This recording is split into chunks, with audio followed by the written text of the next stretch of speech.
There's a lot of us who are in a position where we can take responsibility, and there's a lot of us who aren't because of our backgrounds. But a lot of the listeners of this podcast, a lot of people in my network, a lot of my peers and friends and people I go up with are in a position. And my belief is if we're able to start taking a little bit more responsibility for how we conduct ourselves, how we interact with other people, how we raise our children, rather than blaming other people or other political ideologies or other entities or whatever it might be, then I think we're in a better position to support the people who can't. So to support, and like we'll get into a little bit more about this in a second, but to support the offenders and the people who came from bad environments and backgrounds, I personally don't believe the solution is to try and hit it at the top end and we need to put more money into this. And I believe a lot of the change comes from us.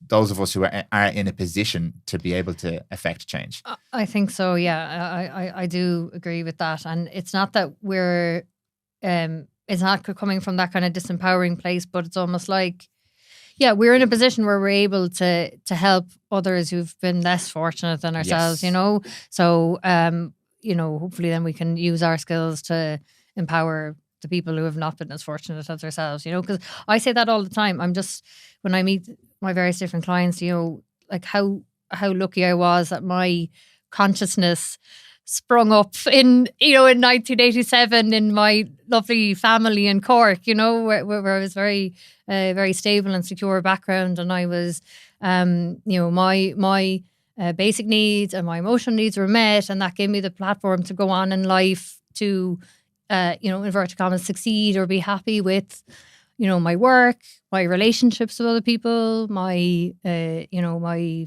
interests, hobbies.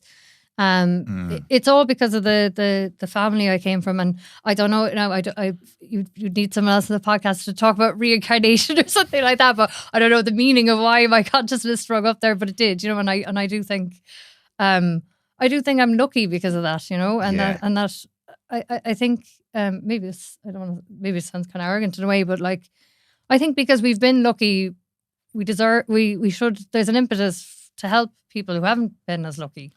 You basically literally took the words out of my mouth there. I think, and again, this is welcome to my podcast, by the way, where I'm forming thoughts as I'm on the podcast here. But I think this is where, when I say the word responsibility, sometimes it comes out as something I don't mean. Like it comes out, like you mentioned there, maybe a little bit judgmental. Earlier on, maybe I sounded a little bit judgmental. But what's trying to come forth from my mouth here, with my limited vocabulary, is because I have been lucky, I believe I have a responsibility to use that, and I don't like using the word privilege because it's politically loaded, but I have a responsibility to use that look in my situation to, first of all, sort my shit out.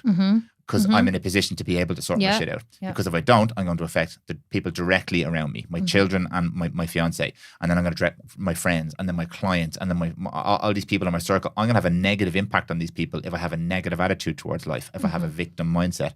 If I take responsibility, which I believe I should do, I'm going to have a positive impact on these people.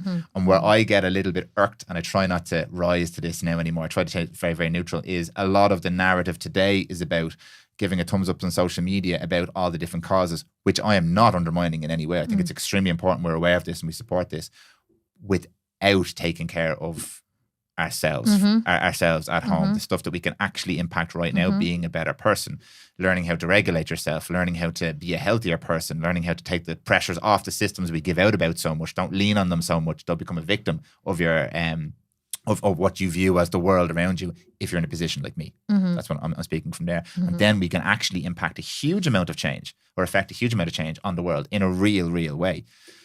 But the world is not designed like that. No, and I absolutely agree with you. I think there has to be this kind of contagion effect. I don't know, did I say this at a previous podcast?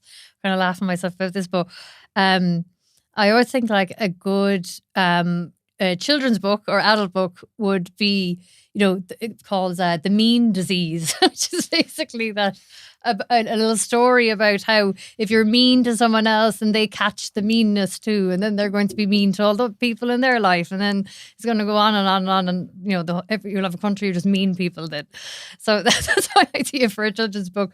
But I think this is so true, you know, where you see, and there is virtue signaling on social media, and people acting as if they care about causes that are, you know, thousands of miles away. And a lot of people are genuine too, Yeah, and genuinely 100%. do care about these causes and are taking steps to help in the ways that they can. But I think anyone who is interested in these causes that are thousands of miles away, they do need to ask themselves first, okay, well, am I first helping the people who I have immediate influence on, you know? And I spoke earlier about, you know, the violent offender and whether he needs to question about the people he has in his sphere of influence. It's kind of that, you know. You need to ask yourself, well, am I a negative effect on the people around me that I influence, you know? Am I actually treating the people in my life with respect? Am I sufficiently kind of self-aware and able to regulate my emotions so I don't respond to those people in kind of, you know, harmful ways, be that, you know, shouting at them for no reason or having no patience with them, or, you know, or various different things.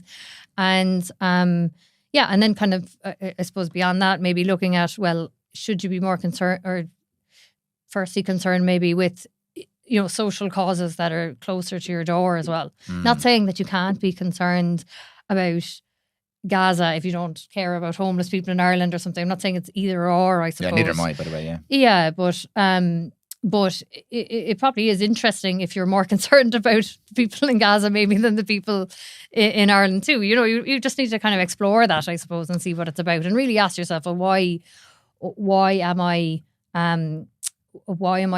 motivated by this, or why am I moved by this cause, you know, and question what reasons are you doing it for it, you know?